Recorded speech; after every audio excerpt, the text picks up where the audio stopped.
Assalamualaikum warahmatullahi wabarakatuh. Salam sejahtera bagi kita semua. Kami dari kelompok 1 akan mempresentasikan hasil diskusi kami berupa judul Sejarah Perkembangan Perbandingan Hukum Pidana, yang meliputi dari istilah dan pengertian perbandingan hukum pidana, sejarahnya dari awal hingga akhir, dan yang terakhir adalah pelopor perbandingan hukum pidana. Untuk itu langsung saja kita masuk ke materi. Terima kasih. Oke, di sini kami akan membahas mengenai perkembangan perbandingan hukum pidana. Sebelum lebih jauh, di sini saya akan menjelaskan sekilas mengenai materi yang akan dipaparkan oleh rekan-rekan saya. Yang pertama, kita harus mengetahui terlebih dahulu dasar perbandingan hukum itu sendiri. Jadi di sini perbandingan hukum merupakan suatu disiplin ilmu hukum yang memiliki tujuan untuk menemukan persamaan dan perbedaan, serta menemukan pula hubungan erat antara berbagai sistem-sistem hukum dengan cara melihat perbandingan lembaga-lembaga hukum dan konsep-konsep, serta mencoba menentukan suatu penyelesaian atas masalah tertentu dalam sistem hukum. Hal tersebut dimaksud dengan tujuan seperti pembaharuan hukum, unifikasi hukum, dan lain sebagainya. Perkembangan hukum pidana dan usaha pembaharuan hukum pidana juga perlu ditunjang dengan pengkajian yang bersifat komparatif. Rene David dan John E. Brierley pernah menegaskan bahwa studi perbandingan hukum merupakan bagian yang sangat penting dan diperlukan bagi ilmu hukum serta bermanfaat untuk dapat lebih memahami dan mengembangkan hukum nasional. Oke, selanjutnya kita akan membahas lebih dalam dan lebih detail tentunya yang akan dipaparkan oleh rekan saya. Selanjutnya kita masuk ke dalam istilah dan pengertian perbandingan hukum pidana. Perbandingan merupakan salah satu sumber pengetahuan yang sangat penting. Perbandingan dapat dikatakan sebagai suatu teknik, disiplin, gagasan, ide, prinsip, dan teorinya. Kesemuanya dapat diformulasikan dan dapat dikatakan sebagai dari metode studi perbandingan, salah satunya perbandingan hukum pidana. Perbandingan hukum pidana banyak sekali istilah dalam berbagai negara yang digunakan. Seperti halnya dalam istilah Inggris mengenal perbandingan hukum, terdapat perbedaan antara comparative law dengan foreign law. Comparative law mempelajari berbagai sistem hukum asing dengan maksud untuk membandingkannya. Dalam foreign law mempelajari hukum asing dengan maksud semata-mata mengetahui sistem hukum asing sendiri dengan tidak secara nyata maksud untuk membandingkannya dengan sistem hukum yang lain. Dalam pengertiannya, menurut Limer berpendapat bahwa perbandingan hukum sebagai suatu cadangan ilmu pengetahuan yang juga mempergunakan metode perbandingan, mempunyai lingkup isi dari kaidah-kaidah hukum, persamaan dan perbedaannya, sebab-sebab dasar-dasar kemasyarakatannya. Menurut Profesor Dr. Bardan Nawawi Arif, ia berpendapat bahwa perbandingan hukum adalah ilmu yang mempelajari secara sistem hukum pidana dari dua atau lebih sistem hukum dengan mempergunakan metode perbandingan. Jadi dalam istilah sederhananya bahwa perbandingan hukum merupakan suatu metode studi dan penelitian di mana hukum-hukum dan lembaga hukum dari dua negara atau lebih diperbandingkan dengan cara membandingkannya satu dengan yang lainnya. Lalu bagaimana dengan sejarah perkembangannya? Rekan saya akan memperjelaskannya lebih lanjut. Terima kasih. Selanjutnya, saya akan membahas mengenai perkembangan perbandingan hukum sebelum abad ke-19. Pada masa ini, belum dapat dikatakan telah dilakukan penelitian dengan cara perbandingan, karena belum dilakukan secara berencana, sistematis, dan berkelanjutan, serta masih bersifat insidental. Lalu pada tahun 1470-an, Sir John Fortescue The Laudibus Legum Anglia menciptakan karya pertama yang membandingkan hukum dan pemerintahan Inggris dengan sipil Perancis.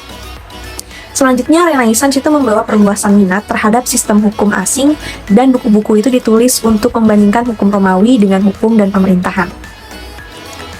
Selanjutnya, pada abad ke-19, pada awalnya abad 19, ada beberapa tokoh yang tertarik menekuni comparative law. Para tokoh ini yaitu Montesquieu dari Prancis, Holt dan Mansfield dari Inggris, lalu ada von Feuerbach, Thibaut, dan Gans itu dari Jerman. Pada masa ini, perbandingan hukum itu mulai dikenal dalam kaitannya dengan sejarah hukum, filsafat hukum, dan teori hukum umum. Tokoh dari Jerman ini yang terdiri dari Feuerbach, Thibaut, dan Gans memiliki pengaruh terhadap sekolah Heidelberg yang lebih baru dan berpusat di sekitar Mittermeier dan Zachariah. Para ahli hukum asal Jerman ini memberikan jasa besar dalam hukum komparatif dengan mendirikan sekolah pada tahun 1829 dan bekerja sama dengan sejumlah ahli hukum terkemuka untuk membuat sebuah jurnal sebagai studi hukum perbandingan. Selanjutnya, Montesquieu pada tahun 1689 sampai 1755 mempelajari perkembangan hukum dari sudut sejarah dan falsafah peradaban manusia.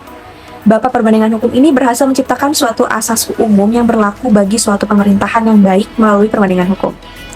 Oleh karena Montesquieu ini dipengaruhi oleh tokoh aliran sejarah hukum yaitu Friedrich Karl von Savigny, maka menurutnya the rule of law itu tidak boleh dipandang sebagai suatu abstrak, tetapi harus dipandang sebagai suatu kenyataan yang memiliki latar belakang sejarah dan lingkungan di mana hukum itu berfungsi. Perkembangan paralel yang terjadi di Prancis merupakan cikal bakal hukum perbandingan yang didirikan di Collège de France pada tahun 1832, serta seorang ketua komparatif hukum pidana didirikan di Universitas Paris pada tahun 1846. Pada awalnya, baik perbandingan hukum, sejarah hukum, dan sosiologi hukum ini hanyalah merupakan suatu metode yang bertujuan untuk menjelaskan suatu hubungan antara gejala-gejala hukum dengan gejala-gejala sosial lainnya. Tetapi dalam perkembangannya, baik perbandingan hukum, sejarah hukum, maupun sosiologi hukum ini memiliki cabang ilmu pengetahuan hukum yang berdiri sendiri tapi saling berkaitan.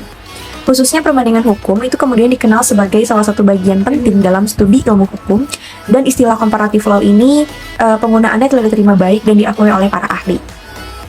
Pada awal abad ke-20, perbandingan hukum dilihat sebagai sejarah umum atau sejarah universal dari hukum, seperti yang sudah dikemukakan oleh Joseph Kohler yang menganggap istilah universelle Rechtsgeschichte adalah sama dengan Vergleichende Rechtswissenschaft. Demikian pula Sir Frederick Pollock menganggap tidak ada perbedaan antara historical jurisprudence dan comparative jurisprudence. Yang keduanya ini berarti sejarah umum dari hukum atau the general history of law. Perkembangan perbandingan hukum sebagai suatu ilmu baru yang berdiri sendiri diakui pada akhir abad 19 dan awal abad 20. Sejak saat itu, perbandingan hukum baik mengenai metode dan tujuannya dipelajari secara sistematis. Setelah Perang Dunia Kedua, perkembangan baru dalam hubungan antar negara yang saling memerlukan dan saling ketergantungan yang mendorong negara-negara di seluruh dunia untuk mempelajari cara pengaturan kehidupan masing-masing, baik dalam bidang sosial, ekonomi, budaya, dan lain-lain, termasuk mempelajari sistem hukumnya masing-masing dibandingkan dengan sistem hukum nasionalnya. Kemudian pada masa sekarang, perbandingan hukum dipandang dari pendekatan yang bersifat fungsional. Pendekatan fungsional ini menempatkan berbagai sistem hukum yang hanya dapat diperbandingkan selama sistem-sistem hukum itu berfungsi untuk menyelesaikan masalah-masalah sosial yang sama atau memenuhi kebutuhan hukum yang sama. Pendekatan fungsional dilakukan dengan menggunakan metode yang kritis, realistis, dan tidak dogmatik. Baik, selanjutnya yaitu para pelopor perbandingan hukum pidana. Yang pertama ada Montesquieu. Montesquieu adalah seorang filsuf Prancis abad ke-18 yang dikenal dengan kontribusinya pada pemikiran politik dan hukum. Salah satu karyanya yang terkenal yaitu The Spirit of the Laws yang diterbitkan pada tahun 1748. Nah, dalam karyanya ini Montesquieu membahas teori pemisahan kekuasaan atau separation of powers yang merupakan konsep kunci dalam perkembangan perbandingan hukum. Nah, konsep pemisahan kekuasaan yang Montesquieu usulkan ini adalah pembagian kekuasaan dalam pemerintahan menjadi 3 cabang utama, yaitu legislatif, eksekutif, dan yudikatif. Nah, dia berpendapat bahwa pembagian ini penting untuk menjaga keseimbangan kekuasaan dan mencegah penyalahgunaan kekuasaan oleh satu lembaga atau individu. Selain itu, mengatur hubungan antara lembaga legislatif, eksekutif, dan yudikatif, serta bagaimana mereka saling berinteraksi. Selanjutnya mengenai materi pelopor perbandingan hukum pidana yang kedua terdapat Mansfield dari Inggris yang itu mengatakan hukum perbandingan Mansfield sering dikaitkan dengan karya Profesor Richard Mansfield, seorang sarjana yang terkenal atas kontribusinya di bidang hukum perbandingan. Penelitiannya berfokus pada pengujian sistem hukum di berbagai negara untuk mengidentifikasi persamaan, perbedaan, dan dampak variasi tersebut terhadap hasil hukum. Karya Mansfield membantu memahami bagaimana berbagai tradisi dan sistem hukum berinteraksi dan mempengaruhi satu sama lain, sehingga menghasilkan pemahaman hukum yang lebih luas di berbagai jurisdiksi. Pelopor perbandingan hukum pidana yang kali ini berasal dari Jerman, Yang pertama ada von Feuerbach, kemudian ada August Gebauer, dan Edward Gens. Yang pertama yaitu von Feuerbach yang merupakan ahli hukum Jerman yang dikenal sebagai salah satu pelopor dalam perbandingan hukum. Von Feuerbach sangat menekankan pentingnya memahami perbedaan budaya dan sosial dalam konteks hukum, dan memandang perbandingan hukum sebagai alat untuk memahami asal-usul dan perkembangan sistem hukum. Kemudian, menurut August Gebauer yang merupakan seorang ahli hukum Jerman yang hidup pada abad ke-19, ia memiliki fokus yang lebih teoritis dalam pengembangan perbandingan hukum. Ia berpendapat bahwa perbandingan hukum adalah alat penting untuk mengidentifikasi persamaan-persamaan ini, dan melalui pemahaman ini, hukum dapat menjadi lebih efisien dan bersifat universal. Kemudian yang selanjutnya menurut Edward Gens yang merupakan seorang filsuf dan ahli hukum Jerman yang memandang perbandingan hukum dari perspektif historis dan filosofis. Dalam pemahamannya, perbandingan hukum membantu kita memahami bagaimana berbagai sistem hukum saling mempengaruhi dan berkembang seiring waktu. Gens menggabungkan pemikiran Hegel dengan perbandingan hukum, dan ia mengemukakan bahwa sistem hukum merupakan cerminan dari perkembangan budaya dan sejarah suatu masyarakat. Selanjutnya mengenai materi perbandingan negara Indonesia dengan negara lain. Di sini kelompok kami mengambil mengenai perbandingan sistem peradilan hukum pidana Indonesia dengan Malaysia. Di Indonesia, peradilan pidana Indonesia memiliki hierarki berdasarkan tingkatan upaya hukumnya, bukan diurut berdasarkan besar ancaman pidananya, dan juga tidak terdapat pembagian yurisdiksi pengadilan untuk wilayah barat dan timur. Yang ada adalah kompetensi relatif dan absolut pengadilan di Indonesia. Kemudian untuk struktur penegak hukum yang ada di Malaysia dan Indonesia umumnya terdapat banyak kesamaan. Yang membedakan adalah tugas, fungsi, dan kewenangan serta yurisdiksinya saja. Sedangkan sistem peradilan di Malaysia terdiri dari pengadilan federal, pengadilan tinggi dengan 2 koordinat yurisdiksi, satu untuk barat, satu lagi untuk timur Malaysia, dan pengadilan bawahan. Karena administrasi peradilan adalah masalah federal, pengadilan federal diberikan yurisdiksi perdata dan pidana dan menegakkan undang-undang federal dan negara bagian.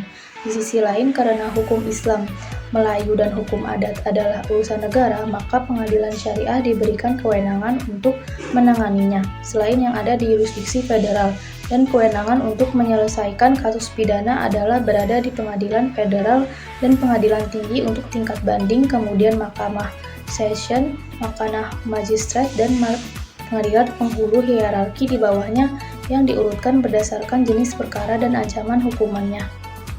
Baik, dari pemaparan materi yang sudah dipaparkan oleh rekan saya, di sini dapat ditarik kesimpulan bahwa perkembangan perbandingan hukum mulai berkembang pada abad ke-19 sebagai cabang khusus dari ilmu hukum.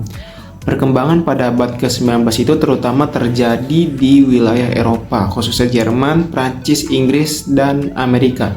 Pada mulanya, minat terhadap studi perbandingan hukum bersifat perseorangan, kemudian berkembang dalam bentuk kelembagaan. Lalu sejak permulaan abad ke-20, perbandingan hukum berkembang sangat pesat. Hal ini tidak dapat dilepaskan dari perkembangan dunia pada abad ke-19 dan permulaan abad pada abad ke-20, khususnya di Eropa. Dan tentunya tidak bisa kita pungkiri bahwa studi mengenai perbandingan hukum telah diakui oleh bagian yang sangat penting atau diperlukan dari ilmu hukum dan pendidikan hukum, karena memiliki tujuan untuk dapat meningkatkan kualitas dan pengembangan hukum pidana, terutama di negara Indonesia.